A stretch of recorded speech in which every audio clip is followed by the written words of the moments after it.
Hello குட்டீஸ், welcome to everyday learning easy YouTube channel. இன்றைக்கி நம்ம மத்தியமாக போக்கில் செகண்ட் பேப்பருக்கு வர பாட்சீத்தில் செகண்ட் டாபிக் படிக்கலாம். ஒரு பேனா கடையில் ஒரு கடைக்காரரும் ஒரு பையனும் பேசிக்கிற மாதிரி இருக்கும். இப்போ நம்மளே பேனா வாங்க போகிறோம்னா ஃபஸ்ட்டு பேனா எவ்வளவு அப்படிலாம் எல்லாம் நல்ல பேனாவாக எல்லாம் விசாரிப்போம். ஸோ அந்த மாதிரி யோசிச்சு கேட்கணும். கலம் கி துக்கான் மே, பேனாவுடைய கடையில், துக்கான்தார் और एक लड़के की बातचीत, துக்கான் கடைக்காரர் மற்றும் ஒரு பையனுடைய உரையாடல் அப்படின்னு அர்த்தம் வரும். துக்கான்தார் அதாவது கடைக்காரர் சொல்கிறாரு, ஆவோ தும்கோ கியா சாஹியே, பாப்பா உனக்கு என்ன வேணும் அப்படின்னு அவர் கேட்குறார்.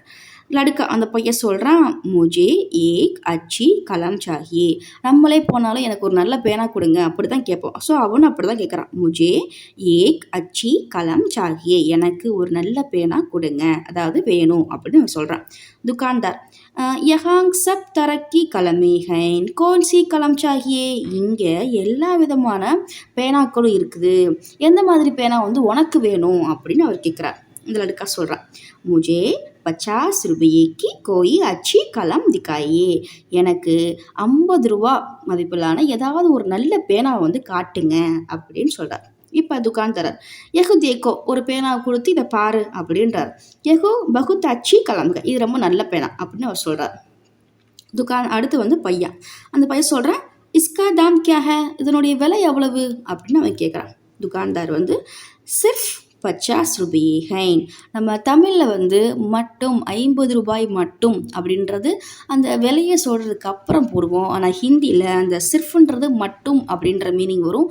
அதை முன்னாடியே போட்டுருவாங்க. சிர்ஃப் 50 ரூபாய் ஹைன், 50 ரூபா மட்டும்தான் அப்படின்னு சொல்கிறார். லடுக்கா டீக்கே, ஓகே முஜே 2 கலமே தீஜியே, எனக்கு 2 பேனாக்கள் கொடுங்க அப்படின்னு சொல்லிடுறான்.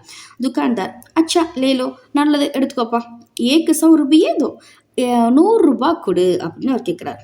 லடுக்கா லிஜியே 100 ரூபாயே கொடுத்துட்டு நாங்கள் 100 ரூபான்னு கொடுத்துட்றேன். ஸோ இதே மாதிரி தான் அந்த படிக்கும் போதே அதுக்கான தமிழ் மீனிங் புரிஞ்சு, இல்லை நம்மளுக்கு என்ன லாங்குவேஜ் தெரியுமோ அந்த லாங்குவேஜில் புரிஞ்சுக்கிட்டு படித்தோம்னா நம்ம ஈஸியாக அதை படித்து முடிச்சிடலாம். மொட்டை மனப்பாடம் பண்ணவே கூடாது. இந்த வார்த்தைக்கு இதுதான் வரும் அப்படின்றத ஹிந்திலையும் சரி தமிழ்லையும் சரி புரிஞ்சு படித்தோம்னா படிக்கிறது ரொம்ப ஈஸியாக இருக்கும்.